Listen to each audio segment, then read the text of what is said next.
மாவட்டத்திலிருந்து மனமார்ந்த வணக்கங்கள். இன்றைய சிறப்பு செய்தி என்னவென்றால், ஹாசன் மாவட்டம், அரகல்கோடு தாலுகா, புலிகள் கிராமத்தில் அமைந்துள்ள ஸ்ரீ ஸ்ரீனிவாசர் ஆலயம் பற்றியது. புலிகள் தேரின மனே குடும்பத்தைச் சேர்ந்த ராமண்ண ஐயங்காரின் மகனான சம்பத் ஐயங்கார் தற்போது பெங்களூரில் வசித்து வருகிறார்.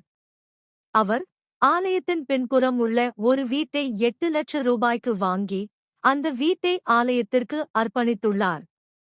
இப்போது கிராம மக்கள், போலீஸ் கமிஷனர் மற்றும் அனைவரும் இணைந்து அந்த இடத்தில் ஸ்ரீலக்ஷ்மி நரசிம்ம சுவாமியின் சிலையை நிறுவ வேண்டும் என்று தீர்மானித்துள்ளனர்.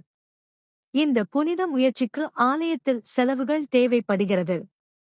எனவே யாருக்காவது தன, மன, உடல், செல்வம், மனம் ஆகிய வடிவங்களில் பங்களிக்க விருப்பமிருந்தால் ஆலயத்தின் வங்கி கணக்கு எண்ணுக்கு நன்கொடை அனுப்பலாம். நீங்கள் பணத்தை அனுப்பலாம், ஆனால் வேலைகளை கிராம மக்கள் நேரடியாக மேற்கொண்டு அனைத்து செலவுகளையும் வெளிப்படையாக கணக்கெடுப்பார்கள். ஆலய புரோகிதர்களும் இதை ஆதரித்து கல்யாணோற்சவ விழாவில் இதை அனைவருக்கும் அறிவித்துள்ளனர். எல்லோரும் இணைந்து மனப்பூர்வமாக உதவினால் இந்த தெய்வீக பணி சிறப்பாக நிறைவேறும்.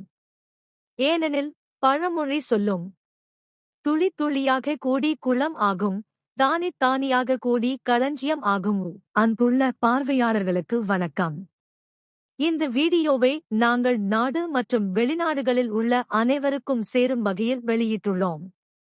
எங்கள் நோக்கம் எந்தவித சுயநலத்திற்காக அல்ல, முழுக்க கிராமமும் சமூகமும் முன்னேற்றம் அடைய என்பதற்காக மட்டுமே. நீங்கள் மனப்பூர்வமாக உதவி செய்ய விரும்பினால் கீழே கொடுக்கப்பட்டுள்ள வங்கி கணக்கு விவரங்களை பயன்படுத்தலாம்.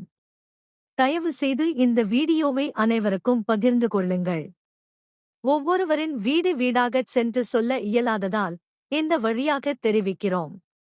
உங்கள் ஊக்கமும் ஒத்துழைப்பும் எங்களின் பலம். நன்றி. யூடியூப் மாமா ஹோலிகள். வங்கி கணக்கு விவரங்களை இங்கே சேர்க்கவும்.